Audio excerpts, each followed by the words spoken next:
Hi guys, this is Breaker, and I'm bringing you a replay on Whirlwind LE between a GM level Zerg and a Masters level Protoss. Yes, here he says, "We meet on the ladder."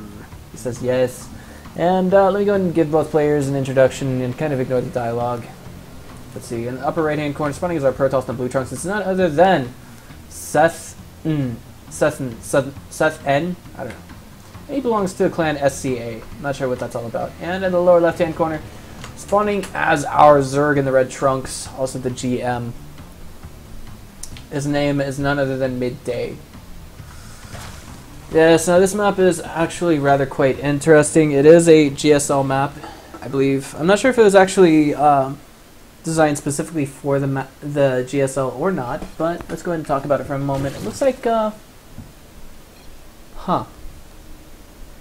I'm sorry. It looks like they got some kind of lag. They said, "I hate reading Skype because they're all bad.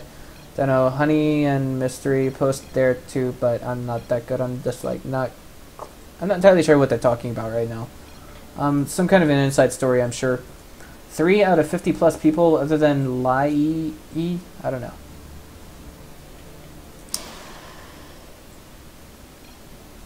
Alright, and so far we have the safest fast expand method for Seth. He goes ahead and throws down the Forge first. It's also a rather semi-aggressive opener, if you will. If there was no Overlord here, then we might see a typical, rather sneaky Protoss actually. Kind of opt to put a pylon somewhere and then maybe a few proxy cannons. And here we go. Well, they're allowed to talk. XD. Kind of smiling there. And he says, "Well, I won't listen." Not sure what that's all about, but yeah. Anywho. SethN's Forge Fast Expand completing in the forward position. And both players trying to figure out where the other is. Of course, we do have, I think this is a full visual scout by SethN in the lower right hand corner. You know you can 3 pylon block on this map, one of the spawns. He says, "WTF, really?" Which, Raffle, it's a mystery. And I think this might have been, yeah, it was a hatch first opener from Midday. But here we go. I want to say that Midday is actually completely oblivious to this probe and pylon. Yes, this is actually quite critical. If he doesn't catch on to this, arc! There it is. He says, "Wow, fuck you." What? Wait there. Hold on. And now this is one of the moments where you realize that Protoss is OP. There's kind of a full-ish wall-off going here, but there's 3 cannons. And I think we only see Midday with the proper power to stop one of them. Maybe 2 of them if he's lucky. And this one, I think, may end up finishing. Maybe. Yeah, he doesn't have a full surround on it. There it is. The full surround finally going to take its place. And it looks like that probe was shut down as well. He's going to lose a couple workers off of this, but given the amount of resources lost for our toss... Ooh! Yes, I think that kind of panned out just a little bit in the favor of SethN. Yes, there's only 4 lings here. That's what I like about this. He was actually able to keep his head. He was actually stay cool. And SethN lost about 3 workers and all of that. I'm not entirely sure how that happened. He says, "Got lucky this time." 2 probes, wahahaha. Actually, Seth killed 3 probes, or 3 drones from his opponent, and what we see Midday doing is he ended up killing 2 probes from his opponent. He says it didn't work, didn't it? I don't know, they're kind of talking too much, and it's kind of bothering me just a teensy bit. I really want to mute both players, but I can't, because I don't know either of them.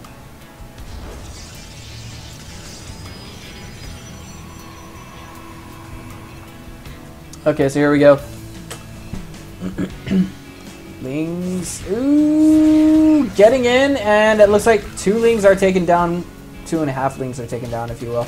And they're going to go and just kind of harass this Nexus, and the cybernetic score is way back here, kind of safe-ish, kind of safely tucked away there. He says, "Panic." But here we go. Yeah, let's see just where this goes. I don't know. After all this, I feel like going back and getting some MLG replays and casting those. And this is some beautiful-ish micro. That was some great micro by Midday. He's actually making his opponent lose a lot of resources, a lot more than himself, actually. But he actually gets no worker kills out of this. He does get a good zealot kill, so that's actually going to kind of delay a full wall off for a while here, if you will. And in all that ruckus, he managed to start his own third. So that's about 50 seconds ago. So it went down at, ouch, that's kind of late.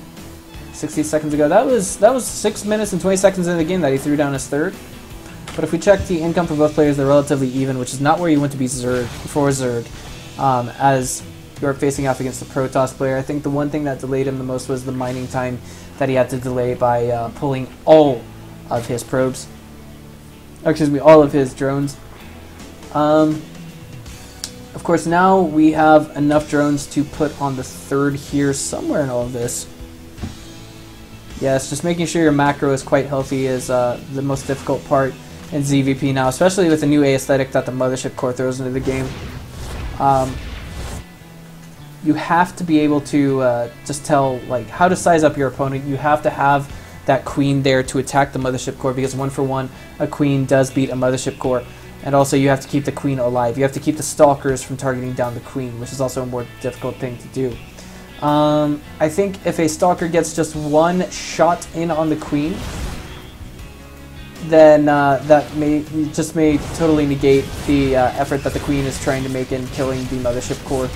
And there it is, the Mothership Core 1-for-1 against the queen. Let's see who's going to prevail here.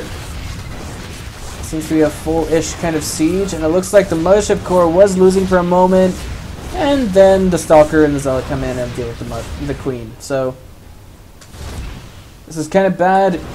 In terms of resources lost for Midday, it's actually quite bad for now. He has nothing to deal with this Mothership Core right here, and it looks like he was kind of tricked into overproducing on Lings, but he's got to have some kind of a follow-up plan with this. I know he does. He's GM level Zerg, for crying out loud. He's got to be thinking of something that we're not thinking of. But speaking of follow-ups, we actually have Seth tacking on 2 Stargates with that.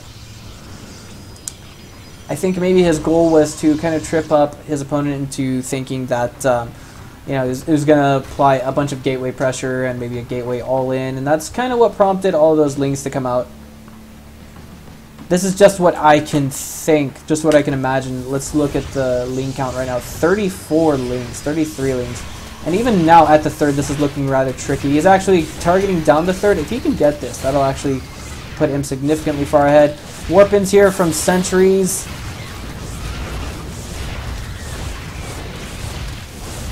And now he is focusing down the third. I don't know if he's going to get it or not. There's a bunch of sentries back here, but they did not throw down any force fields. They didn't even need to. They just needed to come in with the DPS and they were good to go.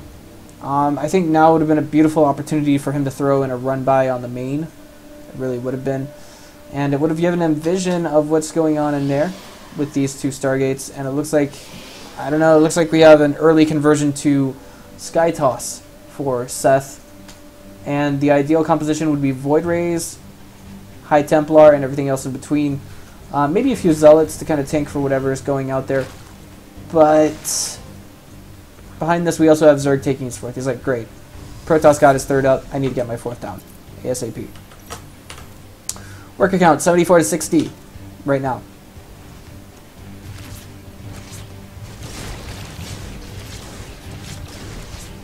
Now, I'm a little curious, did this Phoenix see those mutas that came out? If not, it's basically a given that he has mutas now, because Seth can see the Spire.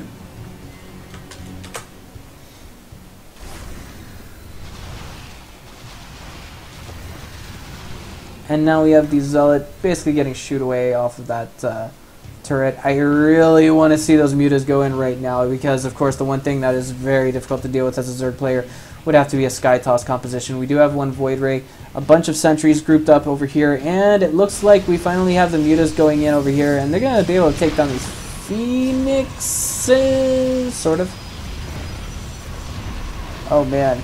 They're actually getting, just the fact that these probes got pulled off the line is actually quite powerful in and of itself for our Zerg Midday. Seth's kind of in a bit of trouble. Just a little bit. He did have to call in a photon overcharge on the natural nexus. The question is, are we going to see more mutas coming in? Yes, we see more coming getting rallied from that direction. Lings might have got put on this, might have been put on this hotkey by accident, maybe, just maybe. And now the Mutas, they're kind of just grouped up here. There are no High Templar, but of course, with everything here, I want to say that's entirely too much DPS for Mutas to handle. And just as +1 Muta attack is finishing up, we see that basically Midday is opting to switch tech to Hydras. I can see exactly what he's doing with the meta game here. The Void Ray, he only cranked out one Void Ray, and then he immediately switched to Phoenixes when he saw that his opponent was going Mutas. So now I think that'll be my first step in every game that I play on the ladder versus Protoss. Given that I can see just what we saw from Midday just a moment ago. His natural is entirely saturated with far too many workers. Phoenix is coming in here trying to get some worker kills, but it's alright. The third is actually oversaturated in and of itself. Spore Caller goes down, and it's like basically Midday was able to lose all those workers at this expo and just think to himself, okay, that tickles. This is another story, however, as he does need to get a Spore Crawler down ASAP. Otherwise, he'll have basically no way to deal with the Phoenixes that are coming his way, and they'll have free reign over the drones that are on gas. Roaches getting picked up here and thrown around this way, that way, and every other way in between.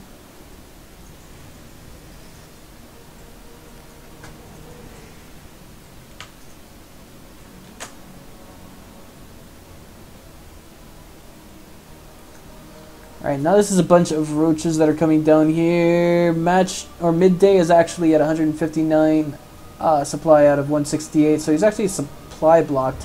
Right now what we need to see is the roaches immediately go in, and we can see a reaction from Seth right now. He's like, oh great, a bunch of roaches headed my way. I need to start making Void Rays, and he's got 4 of them right here right now. They have prismatic alignment. Of course, they don't need research to actually make that. But now would definitely be the time for Midday to move into his opponent's natural, if ever. But it looks like no, he's actually opting to kill the third. This is only a handful of Hydras behind these roaches, so you'll have to bear in mind that they don't do too terribly much damage. They won't be able to. I mean, as long as the Void Ray count stays even with the Hydra count, we're gonna see the Void Rays kind of hold them off just fine. But now we see the Hydra count increasing just a little bit. Mass Hydra really needs to be answered with mass High Templar, anything that does AoE, because right now this is the response that we have from Seth. He's actually throwing down a Twilight Council because he doesn't have any AoE to deal with the Hydras.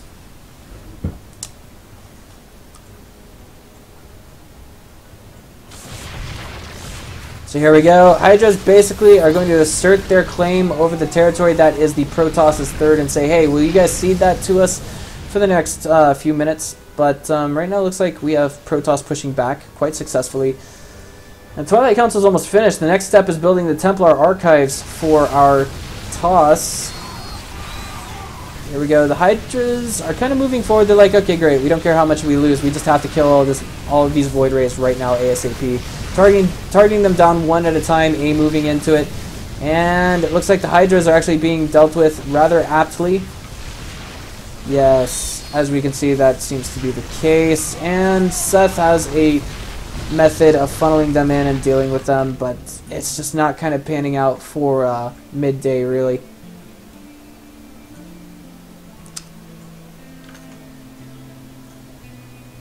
This is a Masters level Protoss versus a GM level Zerg. Now the one thing that we have to see our Zerg do is basically, you know, this is actually a relatively acceptable supply difference. If he can just manage to wear down his opponent constantly and constantly expand behind this and constantly keep the Void Ray count low consistently, then he'll be good to go. But right now the biggest problem is that we see that there's an answer to the Hydras right now, and that comes in the form of the Templar archives presently. All of these Zealots are out on the map, and they are tearing the attention of the Hydras away from the Void Rays. But now the Void Rays are actually in a bit of trouble, as we can see. 1 for 1? I don't know. 1 for 1 is acceptable for Void Rays. But Hydras right now, it seems like they really need to get a lot more into the mix. Lings, I think, would be an acceptable answer to the Zealots. Maybe a few Banelings, but the problem is they cost 25 additional gas, and we see a Ling run by, speaking of. going down at what appears to be the 4th base of Protoss. And now we have Zerg basically taking a 5th as well as a 6th behind all of this. You know, Midday really doing what he can to kill his opponent where he can and when he can. This is forcing the Void Rays out into the open, which is infinitely valuable for our Zerg. You know, he's forcing his opponent to really turtle up, really try to save up what he can. But this, you know, this is possibly the death knell that, you know, Protoss has been waiting for. He's getting Psystorm out right now, but we have our Zerg maxed out entirely. But we have Zerg Flyer attacks level 3 on the way, but I don't see a single flying Zerg unit out on the map or in production. This is a little dumbfounding. Perhaps he's going to switch into mass mutas once his main army is destroyed. I just can't tell.